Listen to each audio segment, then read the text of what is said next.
with your 2 movies coming out or films coming out, as far as athletes, I just talked to a few other people before. Why do athletes like telling their story?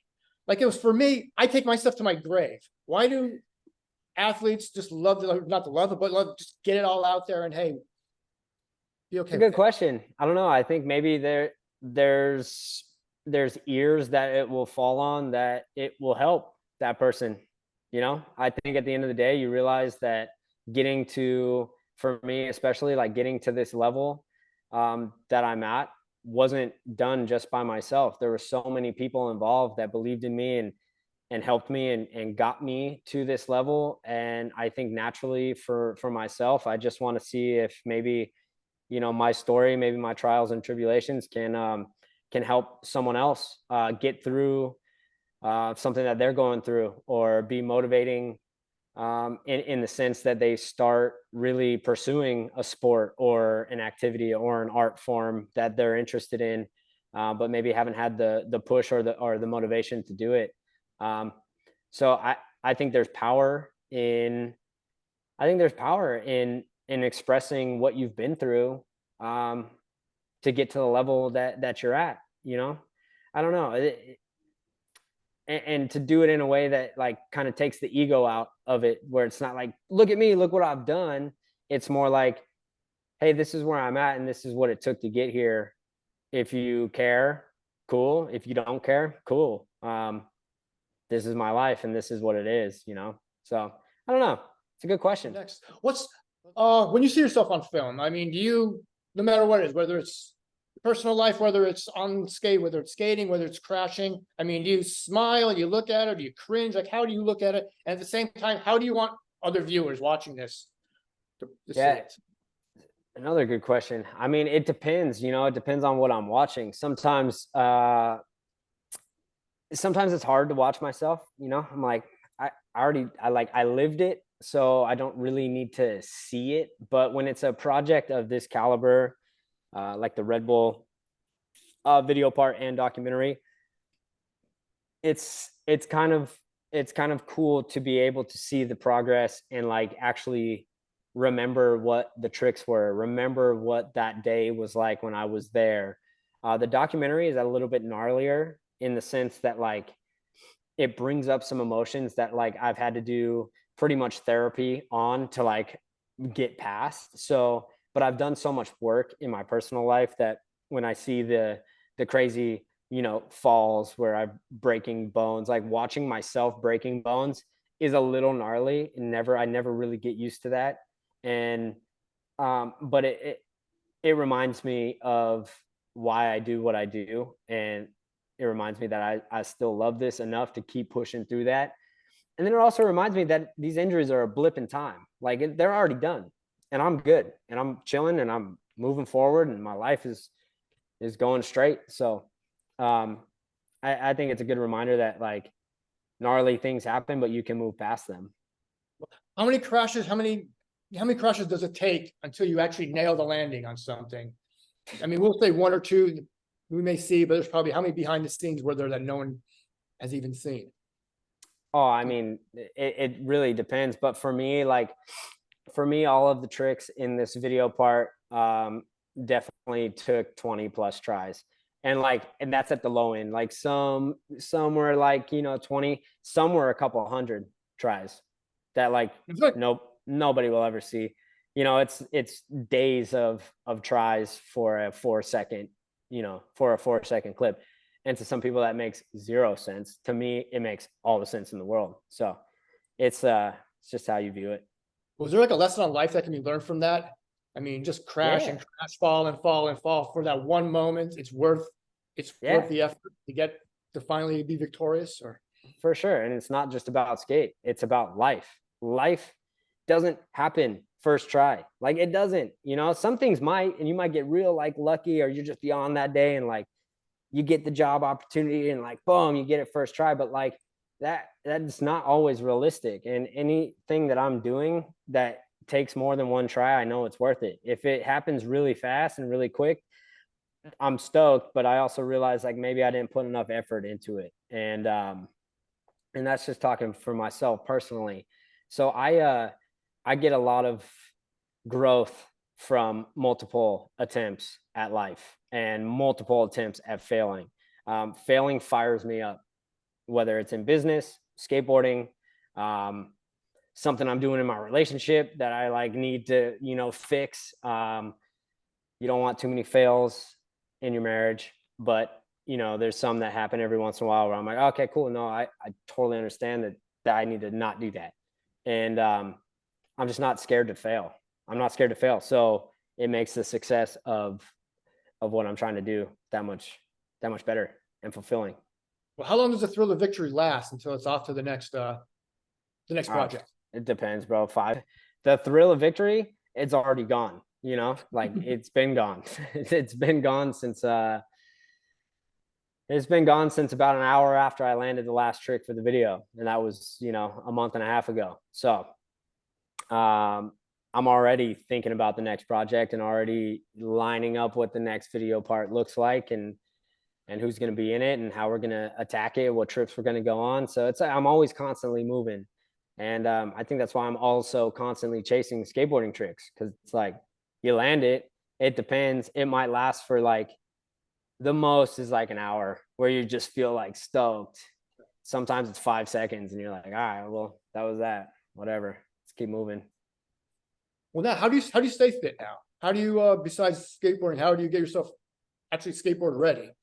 Oh yeah, like I train. I have a personal trainer. I go to the gym 3 days a week. If I'm on the road, he writes out a program for me, and no matter what, I'm training 3 or 4 days a week, no matter where I'm at in the world. I need to keep my body moving or else it locks up. I've had a lot of injuries like I've talked about, and I got to keep moving, man. I got to keep my body moving, and I got to stay strong, and I have to keep armor on so that I can bounce off the concrete and not be as affected as I would be if I didn't train. So I've been training since I was 16. I'm 33 now. And I honestly think that it has helped the longevity of my career. And I eat right. I sleep. Well, I sleep-ish. Right now we have a 4.5-month-old. So it's been a little interesting, but normally, yeah, I'm well rested, hydrated, and my nutrition is good. And then I just train and skate. On the road, you need your skateboard. There's a lot you can do training with the skateboard, like ab rollouts. There's a ton of stuff. Glute hams, laying on your back, going out, coming back in. I bring bands with me on the road to work on upper body and squats and things of that nature, push-ups, a lot of stretching, a lot of lateral lunges to like curtsy to keep my hips and everything open. And then when I'm at the gym, I do a lot of lateral work because of skateboarding, and I'm always going sideways instead of straight on. So I need to be able to have power when I land on the ground in whatever position I am, which is never straightforward. So we do a lot of directional training, a lot of weightlifting, and just kind of all around body movement. There's not really one specific thing. I do a set Monday, Wednesday, Friday for about 4 weeks. And then that set Monday, Wednesday, Friday changes that following month. And that's a way to keep the body guessing and just have fun with it. Lateral. Yeah, I believe lateral work is kind of gets overlooked when you're training, unless you have a sport specific coach who understands what you're trying to accomplish. And for me, it's a lot of lateral movement. And so that's been helping me. It keeps my hips open, helps my knees, my quads, hamstrings, calves, like keeps my feet loose, and supports my spine. So helps me. Is there anything you have to do differently now, or just in addition to that, just to, I guess, work through, I guess, all the broken bones and all the joint? No, surprisingly, no, man. I've always been consistent, and I've had a lot of a lot of hours stored up in the bank, I guess you could say, from training and years of training that, when I have to take that first 4 months off for an injury, when I start coming back to training, my body remembers. It remembers what to do, where I'm at, how the movement looks. And my recovery time's always been kind of less than what the doctor said it's going to be. And I just keep training. I just keep training because you never know. And I also like the feeling. I like the feeling of feeling, you know, sore and pumped up and like agile. I enjoy it. You feel lucky in that sense where there's nothing that I guess prevents you from getting out of bed like without I mean, stumbling. don't get me Or- wrong. I wake up sore every Okay. day. Like I'm not, I don't feel like my 13-year-old self at all. But, you know, I would say my 100% right now, like if I'm feeling 100%, it's probably 89. Like my 89 to 90% is 100%. That's when I'm feeling like crazy. I don't think I'll ever feel 100% again because like I like, you know, I've broke my back, my elbows, I've broke my ankles, my knees. Like there's residual stress on my body from everything that I have done. But at the end of the day, when I wake up, I'm like, I can move. I'm fine. And it takes me a second and I go like, you know, ice bath and kind of get my mind right and then go work out and then just kind of do the day and I'm fine. Was there anything you're doing differently now that you wish you said, well, I should have done this when I was 15, 16, 17? Is there any new? Um, 15, 16, 17, maybe meditation. Meditation would have been good. I mean, the main thing would have been like my relationship with Jesus Christ. Like that I wish I would have like found at a younger age, just to see where that would have taken me. But if I had found it, then I maybe I wouldn't have gone through everything that I have been through to like actually have this story of, in a sense, redemption on my life. So, you know, and then like, if you think about 18 to about, you know, 25, 7, like I probably would have not partied or drank alcohol, but whatever, it is what it is. It's part of my story. And yeah, I've been sober for 3.5 years now, and just like life's way more manageable. Not easier, but manageable. You did mention meditation. How do you incorporate that into your routine? The meditation happens mostly in the morning, in the early parts of the morning, where I wake up and I go outside and I just take 5, sometimes 10 minutes, and I just breathe. I just breathe and I just really am in a state of gratitude to be alive, to be awake, to be moving, to have a family. Just kind of go through a gratitude list of why I'm thankful. And most of the time when I'm in a state of gratitude, any problems that arise are manageable. It's not really the end of the world. And most things that come my way nowadays are very fixable. So I don't have to look over my shoulder. I don't have to worry about what I did the day before. I don't live a life like that anymore. I used to when I was partying. I definitely worried about what the next day held because I didn't know what my behavior was the night before. So yeah, I just don't have any worry.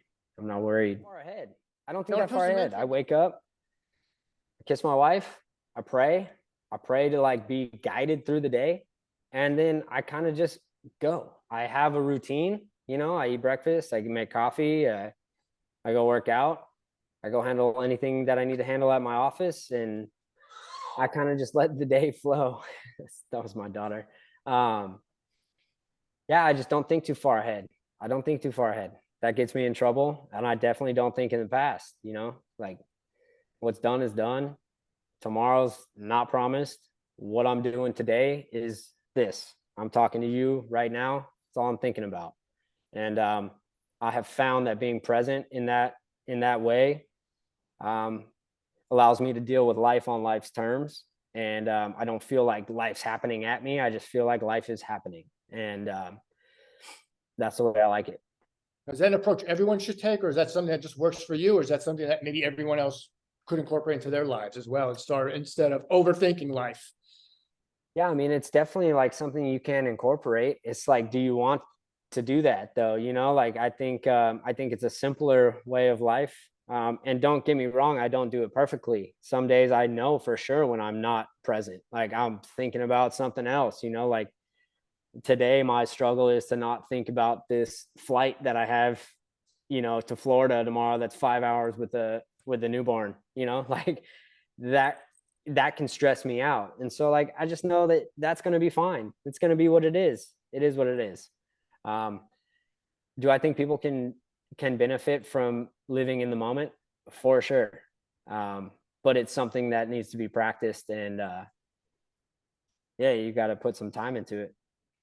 You did mention when it comes to mentoring younger skateboarders now, is there a do this and don't do this kind of checklist you would tell them, or what kind of advice would you give them as far as succeeding? No, man, I don't think people respond well to being told what to do. I definitely didn't. I didn't respond to, hey, don't do that. You tell me not to go do that, like I'm going to go do that, because one, to be defiant, and two, because maybe now I'm like curious if it's possible, or if what you say is going to happen will happen. All I can do for this generation that's coming up, and for anyone that I'm mentoring to, is explain what happened to me in this circumstance that they're about to go through, or what they're thinking about doing. If I've been through it, all I can do is share my experience, and you take from that what you want. I can't tell anyone what to do. And that seems to be working for me, because I do have experience. I've been in this game for a long time. I've been on a lot of different companies. I've been all over the world, and I do have experience in pretty much whatever aspect of skateboarding this new generation can be put up against. So for me, it's not about yes or no. It's about, this is what happened to me. Take it how you will. As far as balance, how important now is to have balance in your life? Yeah, balance is key. Family. Yeah, balance is key. Time management is key. And you just find it. My balance is nice. It's level. I'd say it's level right now between, my relationship with Christ, my relationship with my wife, raising a daughter, running a skateboard company, having investments, like being a functional member of a program that I'm in, being accountable. Like there's so much going on, but it all has its place and it all works. But without all of these things, I'm a scatterbrain, so I need it. I need to have structure. I need to have a routine, and I need to have things going on. Sometimes I complain about having too much going on, but if I don't have it, I know what that looks like. And idle time for me and for my brain is not good. So I stay busy. I choose to stay busy. Is there one activity, one hobby, one love that Ryan Sheckler has that the world would be shocked to know? I don't think they'll be shocked anymore. I golf. I'm an avid golfer, huge fan of golf. Yeah, I pretty much I would love to golf every day, put it that way. Like I'm obsessed with golf, and I love it. So, and I'm not bad. I'm getting better. And yeah, I mean, that's probably my guilty pleasure for sure.